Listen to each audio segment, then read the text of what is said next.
How you doing? Good, how are you? New Denver 2 Sports Report. As you're losing some guys to the portal, what are you looking forward to reestablish? What position groups are you hunting? I wish you guys do a little more homework when you start talking about the portal and understand what we're losing. What are we losing? Bring up time to think. Backups. What are we losing? Potential starters and Potential. Depth. Where? tight end, running back. You haven't been watching practice, huh? More not about him. Yeah, man. We're good. We're good. I trust the recruiting team. I trust our coaches. And please have some faith in me. We're good. We all right. We all right. What happens with the portal, man, and then you guys need to know, a lot of people are fighting for backups. When a guy's a starter and he transfers, you got to really think about that. I mean, is he really that? I don't know how many starters have really transferred around the country. I think we got some coming in from visits pretty soon, maybe even this weekend. But we can attract those type of players, but I don't think we're losing those type of players. And if we do, we're good. We're good. We're making a big deal out of nothing. Hi, Coach. Adam Smith. God, I want to say so much stuff, but I can't. God, I want to say so much stuff. I keep remembering my head coach. Let's go. Adam, what's your 24/7 Sports? Kind of building off that. What do you view as your needs in the transfer portal as you kind of fortify this roster? Always depth. I think every coach wants depth. You want depth at the offensive line. We're going to bring in several more of those guys, defensive interior guys as well. We got pass rushers coming. A couple already signed. I think we have 4 defensive backs as well. That's coming, 2 already signed. Linebacker, a couple linebackers gonna come in. What else? I think we already signed. We already got a commitment for the tight end, I believe. So I think we're good. I know where we are. You'll find out where we are real soon. Coach, Scott, how you doing? Scott Proctor at the Colorado. More of a mental health question. I saw you share a moment the other day with Amir Robinson. Yeah. Just kind of asking him how he was doing. Yeah. How do you, as a program, kind of make sure guys stay even killed with a lot of attention, a lot of pressure, schoolwork and all? What do you kind of tell them in that regard? We have tremendous relationships. We know our kids. They know us. We have so many different departments and resources to assist these young men in any form or fashion. And he's a young man that's dear to my heart. I know his father personally, and I can see the spirit on him that he's carrying weight. He's heavy. So I just wanted to let him know we love him, we appreciate him. Anything that he needs, we're there for him. Even if he needs a break, but he's not that kind of guy. He's a workaholic, wants to work hard, wants to work his butt off, want to get in, want to earn a position on a special teams or defense or whatever.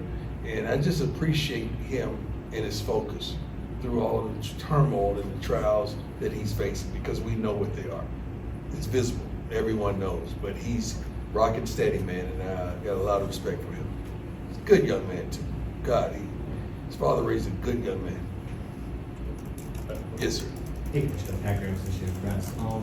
As far as recruiting and transfer portal, you have a couple things up your sleeve and Shiloh what you're doing, kind of recruiting through Instagram. Hold on. Let's stop right there. I think most prominent players at every program are probably your best recruiters. We have a recruiting department that's superb and they're elite, I really feel. But I wish you could have a conversation with Shador and just tell him to just show you his DM one time. You would not believe the kids that call him or call Shiloh, because they're high profile young men that calls Travis, that calls Jimmy, that calls some of the guys that has been here, that it's the standard to fill us out, to see where we are. Because a lot of young men we can't talk to, it's not legal. So what do? They communicate through one another. You guys gotta learn that stuff. That's how the communication starts. And that's how it works. So when Shiloh was making a joke, which he was, about hit me up, my brother, offensive, defense, or whatever, it's a joke, but it's actually real. That's how stuff happens. Players recruit players, man. We do a wonderful job as the staff, but they got to be validated by players because they played with those players that you're talking about, either in high school at an all-star game, they know somebody that knows somebody. That's how the recruit thing works, man, for real. It's players. They know who the dogs are and who the cats are. Sometimes we get caught up in the personal aspect of it. We may know the uncle or the father or trying to, be a refuge for the mother. But no, players know players and how they get down. Were you bummed that Cormani left? Excuse me? Were you bummed that Cormani left?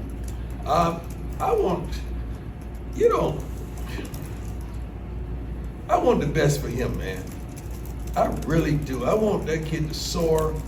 I want him to man up. I want him to be the best possible athlete and human being and person that he can possibly be. I want him to fulfill all those dreams that his mother and he desires. I really, really do, man. I think he's a young man that's gonna find his way real soon. And sometimes you need to disconnect from something to reconnect to something else, to restart you and re-energize you and stabilize you.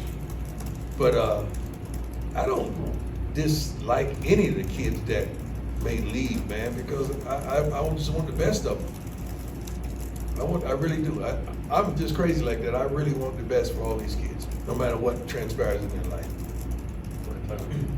Hey, Coach Charlie King with the Denver Gazette. We've heard some people say this spring that Omarion Miller has kind of flashed as he's getting ready for his sophomore season. What have you seen from him, and how big of a role do you feel like he can play for this offense going forward? Well, I don't know what role he's going to play, but the kid can flat out play the game. He's really good. Coach Phillips was on his butt every day in getting him to be consistent, not only in his play, but understanding the game and taking that step up that he desires to be that guy. He has like 3 alpha guys out there with him, and he has to be one of those. You can't fall back with those guys in that meeting room. Those guys are dogs, and there's 4 other dogs that's on their way right now as we speak. So that kid can play the game. I can't wait to see him put it all together, and he's putting it all together right now, right before our eyes. Hi, Coach. Taylor Sadusky with BuzzFeed. Have you, I know like you always strive to have discipline and passion be a huge part of the program, and how sometimes it overshines talent. Mm-hmm. Have you seen a huge emphasis of players holding each other accountable and just keeping this going? Yeah, that's part of the maturation of this team. That's part of the unity of this team. That's part of the leadership. I have a leadership group on this team that consists of probably 17 players or more that I meet with every week, and we recharge them and energize them and give them good words of wisdom and that they can abide by and go out and execute. And they kind of police the locker room and do what they need to do on the field as well. I love where they are, who they are, and how they get down. And not all of those young men are starters. You don't have to be a great athlete or starter or NFL destined player to be a leader. We got leaders that come in all type of packages. Coach Sean Keeler, Denver Post. My man. But your man. You mentioned depth. Yeah. How challenging is it, not just keeping that, holding it, because guys are going to get hurt, you know that better than anybody, Right. but building chemistry and culture when there's that much turnover every spring or something like that? I think that's with every school. That's not just here. That's with every school. You guys just are compensated to pay attention to us a little more than anybody else, but that's with everyone. The truth of the matter is, everybody's fighting for depth. That's what you're fighting for, those guys. You're fighting to really get those ones that are pro-minded and they have that capability of going to the league and producing here. But then you want those guys right behind that's waiting their turn, that cannot wait. And you don't want that guy to be a 3. You want that guy to be a kind of a 1.5 and not truly a 2, that they have competition. Right now, the changes you see in the portal are a lot of twos, man. That's not, I'm not saying that about us, but that's what usually transfers in the portal from place to place. And some of those guys are gonna go and they're gonna be a one somewhere else, which is a beautiful thing, and I think that's what they desire. And that's what the goal is, to be a starter, to go to the NFL and live that dream, man. And I'm all for it. I want them to do so. Hey Coach, Jack Harlow with the Buffalo's Wire. With spring game coming up in about a week, do you anticipate kind of running it similar to what you did last year in terms of you know, like one offense, two defense? Just, yeah. Anything yeah. different you're gonna Yeah, do? yeah, because one's offense playing against the two defense. Don't the two defense want to be the one defense? Okay? And then you have the one defense playing against the two offense, and that two offense wants to be the one. Then you have times where you may mix it up one versus one. But if you don't go one versus two, how are you going to tell that those twos are capable of playing against ones? That's the way we practice every day, and that's the way we kind of place things. I like that thought process, and then threes go against threes. So I hate to say 1, 2, and 3. Let's just say black, white, or gold. Let's just put it like that. Give them their respect. Couple more, go ahead. Coach, Troy Finnegan, CU Sports Report. Dylan Edwards talked to us about how he's kind of rounding out his skill set, playing a little bit more receiver. What have you seen from his development, and how do you imagine he'll be used this year? Dylan is a tremendous asset. We're going to try to get the ball to Dylan in all forms and facets. We got some pretty good receivers. So he has to develop that tremendously to be able to take a receiver off the field to put a running back out there. That's kind of tough. That's asking a bit much, especially with you know who we have coming here as receiver and who we have already in house. But Dylan, man, I mean, just splitting him out at times and seeing him in front of a linebacker out wide is a scary thought. And Pat is going to do a great job, man, of getting him the ball where he needs to get the ball on the go. He's developing, running the ball inside as well. As you know, he can get outside and he can change the speeds, change the pace, and his burst. And his mental and physical toughness is above par. We're proud of him. We really are. Go ahead, Brian. Hey Coach, Brian Howell with Cameron. I have two questions for you. First up, with the tight ends, what are you seeing out of like Savell and Morgan that gives you Tremendous confidence? athletes. Tremendous athletes. Hand-eye coordination, can catch the ball, can get vertical, they're physical, defensive guys, you know, so they got that hit, man. They really do. But they're athletes. They're really versatile. And then offensive line, who specifically, I know you talked about All of them. They look better, but like All of them. all Yeah, it ain't just one just saying, hey, I'm standing out. No, these guys are a tremendous group and they're a tremendous family. You rarely see one without the other. You rarely see one of those guys anywhere. You see 3 or 4 of them together at all times. And tell you what, Brock, I don't call it Brock, Tyler is Brown, is killing it. He's probably grading higher than guys on a daily basis. And he's consistent as I don't know what. But you talk about physicality and being able to run the ball, we should be able to do that. is it a combination of talent and also more cohesion among that group? Phil is really good.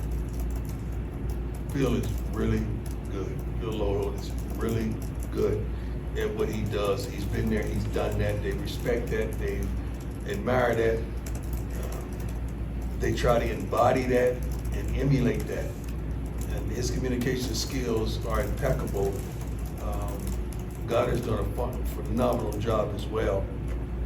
But these are different kids, man. I don't know if you guys have had the pleasure to meet any of them, talk to them. They're different, aren't they? In which way? Mature, big physically athletic, mature group, ones I'm talking to. Anybody else? Maturity is what stood out to me too. Smart. Yeah. And physicality on the field. You guys would know that, but it's different. It's a different game that they're playing. Like they're really playing. They really have a why. Not saying that nobody else did. They really have a why, and they're out there fulfilling that, man. I love the way they attack practice, and they're holding one another truly accountable. They don't play about each other. I'm proud of that. Go ahead, Ryan. On the note of players recruiting players, Yeah. Shedeur made it very well known that he wanted LeJontay Wester. Yeah. What have you seen from those two, especially from Oh my LeJontay? God, LeJontay is a pro, man. He's a Florida boy. And he comes with that dog mentality, that swagger in him that he's making Jimmy go get it. Jimmy already was a go getter, but now Jimmy is all right, I got that shoot. You see what he doing over there? Like it's very competitive, and I like it.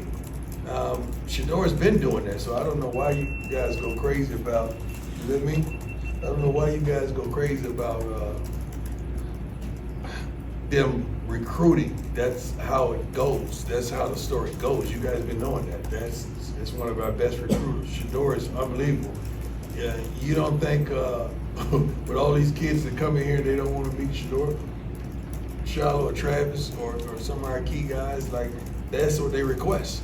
So those guys make themselves available for those young men. We got a bunch of guys coming up on no spring weekend, and I'm pretty sure we're gonna make sure we have some tremendous hosts that are happy with the program and playing here and doing some phenomenal things on and off the field. All right, last one, go ahead, Matt. NFL draft is about 10 days away or so, and almost immediately after it happens, we're going to get the think pieces about next year, and we're going to start getting the breakdowns about next year.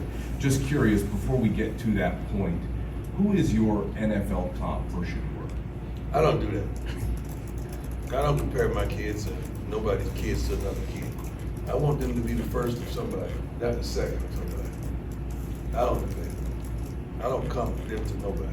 Ain't another Travis out there. Ain't another Shedeur out there. Ain't another Shiloh and Jimmy or DeJounte. I mean, shoot.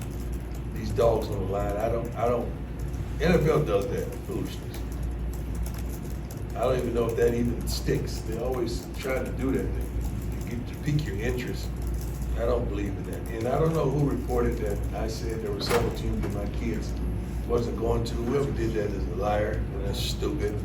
And I like to track that. I like to track that stuff down and hold people accountable in the media, man. Like they should not be able to tweet or text or something like they put some stupid out like that. That was, I don't know who ran with that. Who was the first one who reported that? It was me, Coach. I don't like you, son. I'm Shiloh. I'm your favorite. They tripping about your post. You told him I'm trying to win. But isn't that how it always goes? Remember, when you was in South Carolina, you had people calling you about wanting to come to Jackson with you, right? Yeah, it's about players. Like what you said in your interview yesterday was spot on. What did I say? I don't remember. You're not just the first person you're gonna reach out to isn't really just gonna be a coach. It's gonna be a player. Right. One of your friends, you know. They're gonna check the temperature. They're gonna see how the program is because another player is gonna tell them that. They don't know that's how the NFL is too, by the way. Yeah, he's right, exactly. One more, so I get out of here. Charlotte's gonna come and have a great time, I'm pretty sure. Who's got it? Go ahead, Scott. Sorry, Coach, just wanted to ask you, what's it been like working with Coach Sapp out on the field? And, Oh, my I God. know you probably had an idea of what it was going to be like working with him, but how was that kind of at your expectations? Coach Sapp is a phenomenal communicator. He's on television for several years with me at the NFL Network. He's, God, he knows his craft. He knows his craft superbly. That's why he has a gold jacket. It's not about just his athletic ability. He knows this game, and he's able to communicate that in his passionate way. And I love how he does it. I love what he brings to the table, who he is, how he is. He's a phenomenal person. I'm just really glad and I'm thankful that our young men are getting that on a daily basis. That communication. I love that because shoot, during every coach but 3 of our staffers been in the NFL coaching the play. And that's tremendous. That's tremendous for these young men to glean from. But Shiloh respects the heck out of his coach and his defense coordinator. Same guy. You know, for so many reasons, mainly because he's been in the NFL. He's been where he wants to go. And that commands a different level of respect. Appreciate you guys. Thank you so much.